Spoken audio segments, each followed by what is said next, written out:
Welcome back. بات کریں گے 16 آئی پی پیز سے بجلی کے نئے نرخوں کے معاہدے کر لیے. نظرثانی معاہدوں کی وجہ سے 900 ارب روپے سے زائد کا خرچہ بچا لیا. وزیر توانائی اویس لغاری کہتے ہیں یہ وہ رقم ہے جو کیپیسٹی پیمنٹ کی مد میں عوام کی جیبوں میں جانی تھی. اب عوام پر یہ بوجھ نہیں پڑے گا. سالانہ 135 ارب روپے کی بچت ہوگی. وزیراعظم اور آرمی چیف کی کوششوں کی وجہ سے یہ کام ممکن ہو سکا. وزیر اعظم کی قیادت کے اندر تقریباً کوئی 15-16 آئی پی پیز کو کے کانٹریکٹس کو ریویو کرنے کی منظوری دی، جس سے 900 کچھ ارب روپے کا پاکستان کے کنزیومرز کو فائدہ. 135 ارب کے قریب سالانہ بچت ہوگی، جس سے قیمتوں میں کمی آئے گی. یہ وہ 900 کچھ ارب روپے ہیں جو ہماری عوام کی جیبوں میں سے اگلے چند سالوں میں نکالے جانے تھے. اور یہ آئی پی پیز کے ساتھ ہم نے ٹاسک فورس نے یہ ریویو کر کے کانٹریکٹس آپ کے لیے بچائے 3 مراحل میں. پہلے 5 آئی پی پیز، پھر 8، پھر یہ تقریباً 15 آئی پی پیز. ان کے اندر کل 1400 کچھ ارب روپے کی بچت ہم پاکستان عوام کی مستقبل کی کر چکے ہیں الحمدللہ.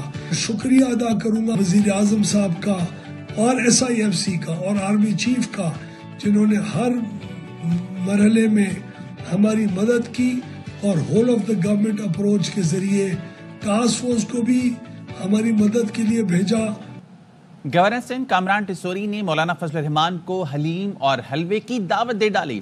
رات کے جے یو آئی رہنما علامہ راشد سومرو کی آمد پر اپنے ہاتھ سے حلیم اور حلوہ بنایا اور کھلایا. علامہ راشد سومرو بولے گورنر سندھ کے ہاتھ میں بہت ذائقہ ہے. جلد مولانا فضل الرحمان کو حلیم کی دعوت پر لاؤں گا. اس وقت ہمارے نمائندے رافع حسین گورنر ہاؤس کے کچن میں کامران ٹیسوری اور علامہ راشد سومرو کے ساتھ موجود ہیں.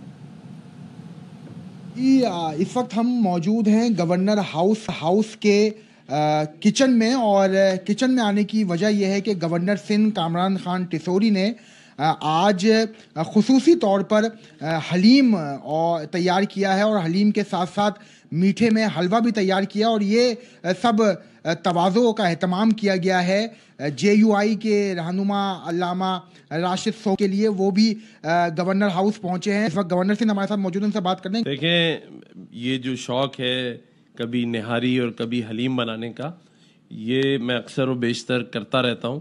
لیکن آج جب میرے بھائی راشد سومرو بھائی سے میری بات ہوئی تو رات کے اس پہر تو میں نے ان سے کہا کہ آج ہم دونوں مل کر حلیم کھائیں گے، اور میں آپ کو وہ حلیم کھلاؤں گا جو میں نے اپنے ہاتھ سے بنایا. لیکن ساتھ ساتھ حلوہ کی بات میں نے ان سے چھپا لی تھی، لیکن راشد سومرو بھائی نے کہا ہم وہ مولوی ہیں جو حلوہ بعد میں اور جلوہ پہلے. علامہ راشد سومرو صاحب ساتھ ہمارے ساتھ موجود ہیں. علامہ صاحب، پہلے تو یہ بتائیں حلیم کیسا ہے؟ ماشاءاللہ گورنر صاحب کے ساتھ ایک بہت پرانا تعلق ہے، اور والد صاحب شہید کے زمانے سے ہے، تو یہ محبت کا سلسلہ ہمارا ان کا چلتا رہتا ہے. لیکن مجھے اندازہ نہیں تھا کہ اتنی مصروفیت کے بعد بھی گورنر صاحب کچن کو بھی ٹائم دے سکیں گے. اور اب اسکالرشپ کے بعد بچے کہیں حلیم کی طرف نہ آ جائیں کہ گورنر صاحب اب حلیم بھی کھلائیں، پھنس جائیں گے گورنر صاحب. لیکن اتنا زبردست بنا ہے کہ میرا بس چلے تو میں کل ہی مولانا صاحب کو لے آؤں کہ میں ان کی خدمت میں درخواست کروں کہ گورنر صاحب نے آپ کے لیے حلیم بنایا. یہ ہم کہہ سکتے ہیں کہ جلدی جو ہے وہ مولانا صاحب کی اور گورنر صاحب کی حلیم کی ٹیبل پہ جو ہے وہ ملاقات ہونے والی ہے. بالکل بالکل بالکل. گورنر سندھ نے مولانا فضل الرحمان کو بھی دعوت دے دی ہے کہ وہ گورنر ہاؤس آئیں، تو ان کے لیے بھی خصوصی طور پر حلیم اور حلوہ جو ہے وہ تیار کیا جائے گا. جی. وزیر اعلیٰ کے پی علی امین گنڈاپور کہتے ہیں ایپیکس کمیٹی اجلاس میں وزیر اعظم کے ساتھ سخت گفتگو تھی. پروگرام 11 آر میں خصوصی گفتگو کرتے ہوئے بولے آرمی چیف سے ملاقات میں سخت گفتگو کی ساری باتیں رکھیں. میں نے 26 نومبر سے متعلق بات کرنا تھی. ساگٹار میٹنگ میں موجود تھے، انہوں نے معاملہ اٹھا دیا تو میں نے تمام باتیں کر دی. گورنر کے پی نے وفاقی فنڈ سے متعلق غلط بیانی کی تو انہیں ٹوکا. وہ کہنے لگے مجھے گفتگو سے نہ روکیں. میں نے کہا گورنر کے پی گفتگو کر لیں تو اجلاس میں شریک ہو جاؤں گا. پھر میں اٹھ کر چلا گیا. افغان حکام فتنۃ الخوارج کو اپنی سرزمین پر ٹھکانے کیوں دے رہے ہیں؟ ہمیں سوچنا چاہیے. اور بات ہوئی کوئی سیاسی حوالے سے جو حالات ہیں پی ڈی اے کے تحفظات میں؟ کل آپ کی آرمی چیف سے ملاقات ہوئی تو اس میں بات ہوئی. کل کا جو ایجنڈا تھا میری اپیکس کمیٹی میں لاسٹ ٹائم ہوئی ہے بات، اس میں میں نے اپنا پوائنٹ آف ویو رکھا اس بات کے اوپر کہ جب پرائم منسٹر نے بات کی تو جب انہوں نے بات کی 26 نومبر کے حوالے سے کہ جی یہ وہاں پہ جو ہے ہمارے خلاف یہ چلایا جا رہا ہے کہ جی لوگوں کو گولیاں ماری گئیں اس طرح کی بات، تو میں نے اس کو کنفرنٹ کیا پراپرلی. تو اس پہ ہماری کافی ایک ہیٹڈ ہماری ڈیبیٹ کافی ہیٹڈ ہو گئی. آپ نے سب کہا تو آرمی چیف نے کیا کہا اس میں؟ ڈیمانڈ ہیں اس پہ 2 ڈیمانڈ ہیں کہ 26 نومبر پہ اور 9 مئی پہ کمیشن بنایا جائے, تو یہ معاملات پھر ہم وہاں ڈسکس کر لیں گے. بات پھر آگے تو پھر میں نے کہا ٹھیک ہے اچھی بات ہے. میں نے کہا یہ تو خود ہی انہوں نے جب بات شروع کری تھی تو میں نے کہا جب بات اب کریں گے بات نکلے گی تو پھر دور تلک جائے گی. ظاہری بات ہے, ویسے بھی میں نے اس پہ بات کرنی تھی لیکن وہ پہلے ہی شروع میں ہی انہوں نے کر دی تو آپ نے کہا جی بسم اللہ جی. میں نے کہا چلو یہی مکا لیتے ہیں. آپ بتائیں نا, آج بھی کچھ لوگ, آج تھوڑے گھنٹوں پہلے کی جو ملاقات ہوئی نا خان صاحب کی آپ کے کوئی لیڈر تھے, وہاں سے بھی کچھ لوگ رپورٹ کر رہے ہیں کہ خان صاحب نے آپ سے کسی بات پہ ناراضگی کا اظہار کیا. آپ کو ایسی کوئی اطلاع تو نہیں ملی کہ خان صاحب آپ سے کسی بات پہ ناراض ہیں؟ آج کی مجھے تو نہیں ملا. ایک پیسہ آپ کا تھا جو آپ نے دینا تھا جس میں آپ نے انفراسٹرکچر اور ڈیولپمنٹ کا تھا. صحیح. ایک تھا 1% اگینسٹ وار اینڈ ٹیرر, اس پہ ہمیں 240 ارب روپیہ نہیں ملا, اور یہ کہہ رہا ہے کہ ان کو 500 ارب ملا ہے, اور یہ لفظ وار اینڈ ٹیرر والا 1% کا یوز کر رہا ہے. تو میں نے جب اس نے بات شروع کی تو میں نے کہا دیکھیں کریکٹ کریں اپنے اسٹیٹمنٹ کو, یہ اس طرح نہیں ہے, اسے پہلے میں اس پہ ڈیبیٹ کر چکا ہوں, آپ کے فگر ٹھیک نہیں ہے. تو وہ آگے سے کہتا ہے میں بات کر رہا ہوں اپنی. میں نے کہا آپ اگر ایسی بات کرو گے تو میں یہاں بیٹھ کر صوبے کی نمائندگی کر رہا ہوں, تو میں اس کی کریکشن ضرور کروں گا میٹنگ کے اندر, کیونکہ یہ پھر ریکارڈ کا حصہ بن جاتی ہے. تو اس پہ جو ہے نا وہ تھوڑا سا کہ جی میری بات پہ آپ نہیں بول سکتے. تو میں نے کہا ٹھیک ہے, اتنا شوق بھی نہیں ہے کہ میں تمہاری فضول باتیں سنوں یہاں پر. تو میں اٹھ کے چلا گیا. میں نے کہا جب یہ بات اپنی ختم کر لے تو مجھے بتا دینا. ظاہری بات ہے اکراس دا بارڈر لوگ ہمارے پاس آ رہے ہیں, اس میں کوئی شک نہیں ہے, کوئی دوہری رائے نہیں ہے. صحیح. کیوں دیتی ہے, کوئی ہمارے خلاف نفرت ہو گئی ہے ان کی اب, اور ہمیں مروانے میں ان کو خوشی محسوس ہوتی ہے. تو ظاہری بات ہے پالیسیوں کی وجہ ہے, غلط پالیسیوں کی وجہ ہے. Army chief general Asim Munir کہتے ہیں عوام اور فوج میں خلیج کا جھوٹا بننا مخصوص ایجنڈا ہے. غلطی سے سبق نہ سیکھنا اس سے بڑی غلطی ہے. ریاست ہے تو سیاست ہے, ریاست نہیں تو کچھ بھی نہیں. ہماری پالیسی صرف اور صرف پاکستان ہے. خیبر پختونخوا میں کوئی بڑا آپریشن نہیں کیا جا رہا, صرف انٹیلیجنس بنیادوں پر ٹارگیٹڈ کارروائی کی جاتی ہے. افغانستان سے فتنۃ الخوارج اور سرحد پار دہشت گردی پر اختلاف ہے. جوڈیشل کمیشن سے متعلق پی ٹی آئی کو بھی معلوم ہے. رانا ثناء اللہ کی پروگرام خبر میں گفتگو, بولے پی ٹی آئی والے ہماری بساط کے مطابق ہم سے مطالبات کریں. نیگوسیشن ہو رہی ہے. مجھے تو کل آج سپریم کورٹ میں اور چیف کی باتیں سن کے لگتا ہے کوئی لچک نہیں ہے ادھر. تو اگر پنڈی میں لچک نہیں ہے تو یہ مذاکرات کی کامیابی کا کیا امکان آپ کو نظر آتا ہے, کتنے فیصد امکان نظر آتا ہے؟ ان کو چاہیے کہ یہ ہمارے ساتھ جو مذاکرات کر رہے ہیں نا, تو ہماری بساط کے مطابق ہمارے ساتھ بات کریں, معاملے کو آگے چلائیں, ڈیڈ لاک کی طرف نہ لے کے جائیں. ان کو معاملات کو بہتر انداز سے آگے چلانا چاہیے, ایسے ہی جو ہے وہ صورتحال بہتر ہوگی. اور اب بات کریں گے کراچی کے علاقے لیاقت آباد میں تیز رفتار ٹریلر نے موٹر سائیکل سوار کو کچل دیا. پولیس کے مطابق حادثے میں موٹر سائیکل سوار شخص جاں بحق ہو گیا. شناخت نہیں ہو سکی, لاش اسپتال پہنچا دی. حادثے کے بعد ڈرائیور ٹریلر سمیت فرار.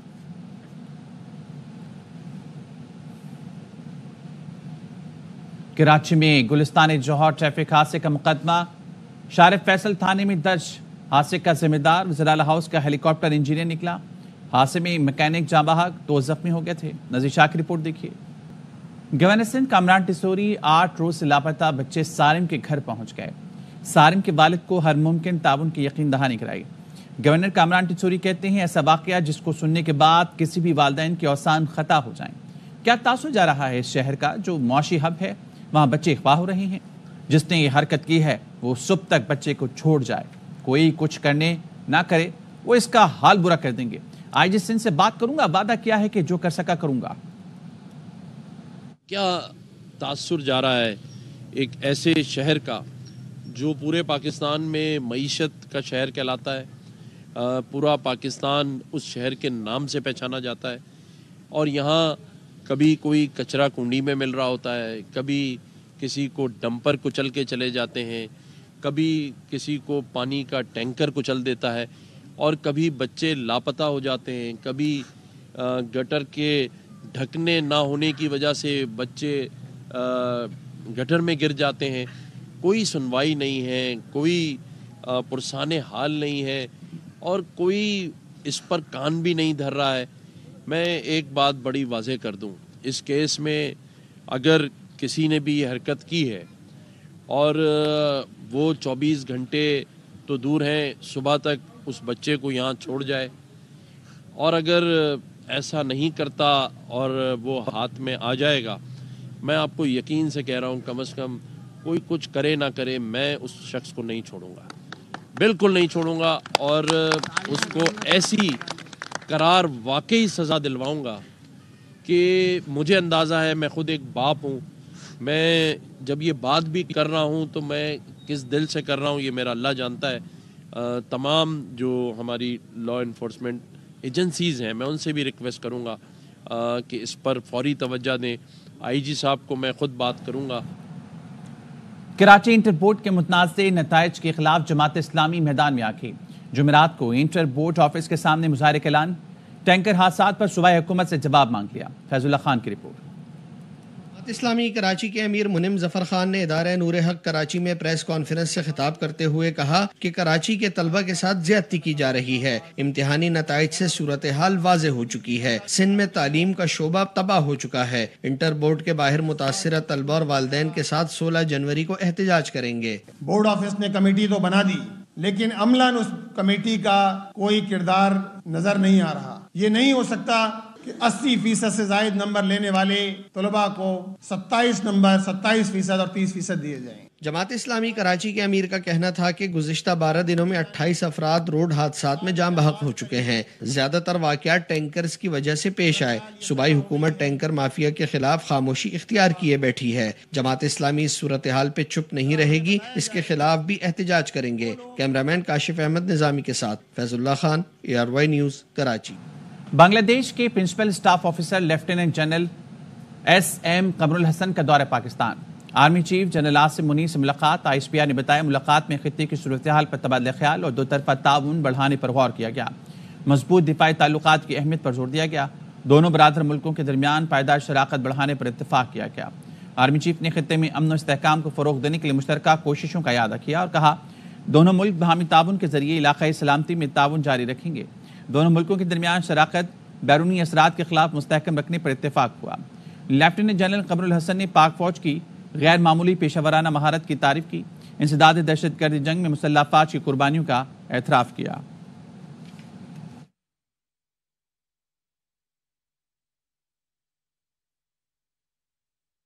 ہائی کورٹ آزاد کشمیر کے زیر اہتمام ایک روزہ جوڈیشل کانفرنس کا اہتمام کیا گیا۔ کانفرنس سے صدر آزاد کشمیر بیرسٹر سلطان محمود چودھری نے خصوصی خطاب کیا۔ رپورٹ کریں گے سردار رضا خان۔ ہائی کورٹ آزاد کشمیر کے زیر اہتمام فراہمی انصاف کے جدید تقاضے اور مشکلات کے عنوان سے ایک روزہ 12ویں جوڈیشل کانفرنس کا انعقاد کیا گیا۔ کانفرنس میں صدر Azad Kashmir barrister Sultan Mahmood Chaudhry, chief justice high court Sadaqat Hussain راجہ، ججز صاحبان سمیت وکلاء تنظیموں کے عہدیداران اور شہریوں کی کثیر تعداد نے شرکت کی۔ تو جوڈیشری ماشاءاللہ اچھے لحاظ سے چل رہی ہے اور راجہ صداقت صاحب نے اس کی بے شمار میں سمجھتا ہوں کہ انہوں نے ایک مثال قائم کی ہے کہ آزاد کشمیر میں جس طرح ہم کہتے ہیں کہ سستا انصاف اور جلدی انصاف کی انہوں نے کوشش کی اور ہمارے سینئر ججز نے بھی اس پہ کوشش کی اور ہم اس پہ وہ فیصلہ کر رہے ہیں۔ کانفرنس سے خطاب کرتے ہوئے chief justice high court Sadaqat Hussain راجہ نے کہا کہ ہم نے مشکلات کے باوجود عدالتی نظام کی بہتری اور انصاف کی جلد فراہمی کے لیے اہم اقدامات کیے ہیں۔ میرے ساتھی ججز صاحبان نے انت تک محنت کر کے اس بیک لاگ کو ختم کیا اور آج میں فخر سے کہہ سکتا ہوں کہ آزاد کشمیر عدلیہ میں عدالت العالیہ میں کوئی پرانا مقدمہ زیر کار نہیں ہے جس کی عمر زائد از 5 سال۔ گزشتہ جوڈیشل کانفرنس میں ہم نے جو اہداف مقرر کیے تھے جن میں سب سے اہم زائد از 5 سال اور فیملی میٹرز اور مقدمات قتل تھے، اس طرح ڈسٹرکٹ جوڈیشری نے بھی ہماری ہدایات پر عمل کرتے ہوئے مقدمات کو پوری محنت سے یکسو کیا۔ کانفرنس کے اختتام پر صدر آزاد کشمیر بیرسٹر سلطان محمود چودھری کو شیلڈ بھی پیش کی گئی۔ Sardar Raza Khan, ARY news, Azad Kashmir. Pakistan overseas employment promoters association کی حکومت سے اپیل، بیرون ملک نوکری پر جانے والوں کی مشکلات فوری حل کرائی جائیں۔ بیرون ملک نوکری پر جانے والے نوجوانوں کو پریشانی کا سامنا ہے۔ رپورٹ کریں گے انجم وہاب۔ پاکستان اوورسیز امپلائمنٹ پروموٹرز ایسوسی ایشن کے نائب چیئرمین عدنان پراچا کا کہنا ہے کہ بیرون ملک نوکری پر جانے والوں کے پاس ورک ویزا اور پروٹیکٹر کی سٹیمپ بھی ہوتی ہے، لیکن ایئرپورٹس پر بیرون ملک نوکری پر جانے والوں کو آف لوڈ کیا جا رہا ہے، ٹکٹ نان ریفنڈ ہوتے ہیں جس سے ان کو بھاری مالی نقصانات ہونے کے علاوہ بیرون ملک کمپنیوں کی شکایات بھی بڑھ رہی ہیں۔ پروٹیکٹر کی سٹیمپ موجود ہوتی ہے، امپلائمنٹ ویزا موجود ہوتا ہے، لیکن ہمارے جو ایئرپورٹس پہ اتھارٹیز ہیں وہ ان کو آف لوڈ کر رہے ہیں، جس کی وجہ سے ہماری جو ٹکٹس ہیں جو کہ نان ریفنڈیبل ٹکٹس ہوتی ہیں ان کا بھی فائنینشیل لاسز ہم بیئر کر رہے ہیں۔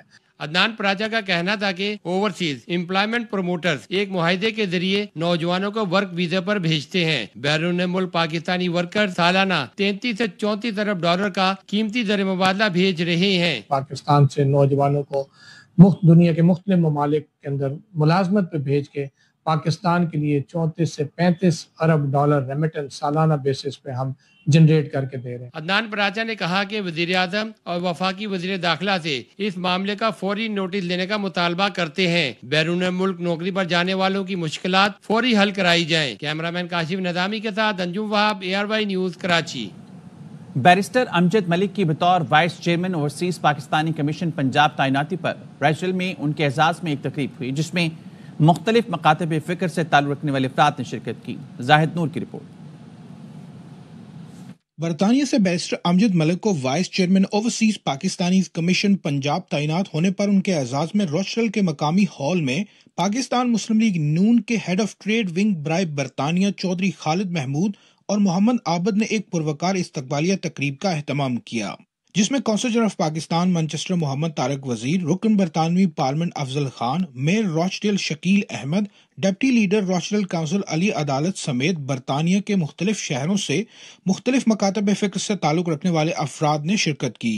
اپوائنٹمنٹ کو بھی سراہا گیا اور کانگریچولیٹ کیا گیا، لیکن ساتھ ساتھ اپنے میڈیا کے اکابرین کو بلا کے ان کے ساتھ ایک ٹو وے انٹریکشن ڈائلاگ کیا گیا ہے۔ بہت خوبصورت ایک تقریب سجائی گئی جس میں ہمارے میڈیا کے دوستوں کو بھی انوائٹ کیا گیا، ان کو بھی ہم نے سیلیبریٹ کیا۔ میں سمجھتا ہوں یہ ویل ڈیزرونگ ہیں اور کمیونٹی کے جذبہ بھی رکھتے ہیں اور انشاءاللہ وہ صرف پاکستانی کی خدمت بہتر سے بہتر کریں گے۔ تقریب کے شرکاء نے بیرسٹر امجد ملک کی تعیناتی کو سراہا اور ان کے لیے نیک خواہشات کا اظہار کیا۔ امجد ملک صاحب کو مبارکباد پیش کرتا ہوں جو ان کی نئی تعیناتی ہوئی ہے اوورسیز پاکستانی پنجاب کمیشن کے حوالے سے۔ اس موقع پر اوورسیز پنجاب کمیشن کی جانب سے کمیونٹی کی آواز بننے پر ARY نیوز اور دیگر چینلز کو تعریفی شیلڈز بھی پیش کی گئیں۔ FPCCI میں زرعی سیکٹر کے بڑوں کا اکٹھ۔